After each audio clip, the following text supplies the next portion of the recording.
BCS এর সর্বোচ্চ number পাওয়া লোক যদি প্রশ্নপত্র কিনে পরীক্ষা দিয়ে পাশ করে, তাহলে যারা মেধার দরুন চান্স পায় এখন তো তাহলে তাদেরটাও প্রশ্নবিদ্ধ হয়ে যায়। পরন্তু একটা চাকরি পেতে গেলে যদি আপনার বাড়ি কোথায়, আপনার দাদার বাড়ি কোথায়, আপনার নানার বাড়ি কোথায়, তারা কি করে না করে, তারা কাকে ভোট দিয়েছে, রাজনৈতিক তাদের ফিলোসফি কি, এইসব চিন্তা করে আমরা নিয়োগ দিই। সেখানে যদি আবার কোটা থাকে বিভিন্ন ধরনের, আসলে যাদের এসব কোনো ব্যাকগ্রাউন্ডই নেই, কোনো পয়েন্টই তারা এলাও হলো না মেধা ছাড়া, তারা কোথায় যাবে?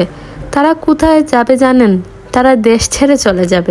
এখন মানুষ এইচএসসি পাশ করার আগেই চিন্তা করে সে কোন দেশে পড়তে যাবে। এটা মধ্যবিত্ত বলেন, উচ্চবিত্ত বলেন, সবারই একই চিন্তা থাকে, বিদেশে পড়তে যাব, দেশে থেকে কি করব। এখন এই যদি হয় তরুণ সমাজের মেন্টালিটি, এটার কারণ তো আমাদের খুঁজে বের করতে হবে, কারণ তারা আসলে অনেক কিছু নিয়ে ফ্রাস্ট্রেটেড। মেধা হচ্ছে যে কোনো দেশের জন্য সব থেকে বড় সম্পদ। এটা খনিজ সম্পদ বলেন, তেল সম্পদ বলেন, ইনফ্রাস্ট্রাকচারাল ডেভেলপমেন্ট বলেন, একটা দেশে যদি মেধা থাকে তাহলে তার কোনো খনিজ সম্পদেরই প্রয়োজন হয় না। মুক্তিযোদ্ধাদের কথা অস্বীকার করলে আসলে আপনি বাংলাদেশীই না, এটা ভিন্ন কথা।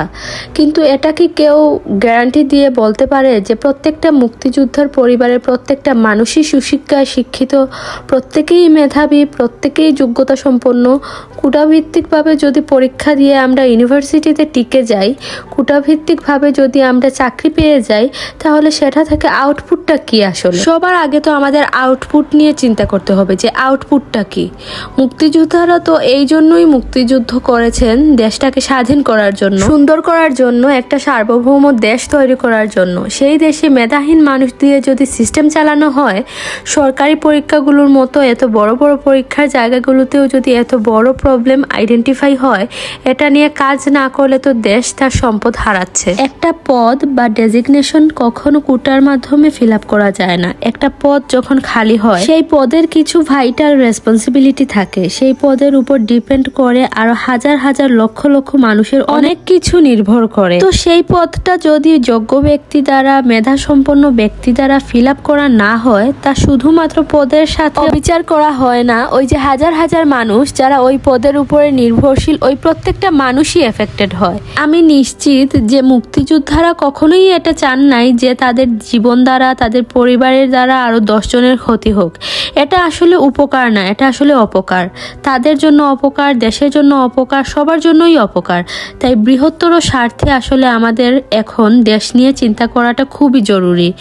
তাই আমরা চাই এই আন্দোলনের একটি সুষ্ঠু সুন্দর মীমাংসা হোক। তাই আমরা চাই কোটা প্রথা নিপাত যাক, মেধাবীরা মুক্তি পাক।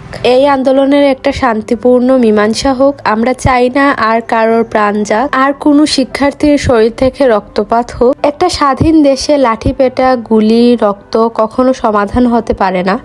আর এদেশের ছাত্র সমাজ কখনোই অধিকার আদায়ের দাবিতে রক্ত দিতে কার্পণ্য বোধ করেনি। আমি বিশ্বাস করি যে ছাত্ররা স্বতঃস্ফূর্তভাবে নিজেকে রাজাকার দাবি করছে না। কোন পর্যায়ে গেলে মানুষ নিজেকে রাজাকার দাবি করে সেটা আমরা একটু বোঝার চেষ্টা করি। তাই তাদের তিরস্কার না করে আমরা তাদের পাশে দাঁড়াই আর সমস্যা সমাধানে উদ্যোগী হই। আর সব থেকে দুঃখের বিষয় হলো এই আন্দোলনকে কেন্দ্র করে কিছু স্বার্থান্বেষী গোষ্ঠী আগুনে ঘি ঢালার মতো জঘন্য কাজ করছে। তাই তাদের থেকে আমরা সাবধানে থাকবো আর সবাই সবার জন্য দোয়া করব। আজকের ভিডিওটা এই পর্যন্তই। দেখা হবে নেক্সট কোনো ভিডিওতে। সবাই ভালো থাকবেন, সুস্থ থাকবেন। আল্লাহ হাফেজ।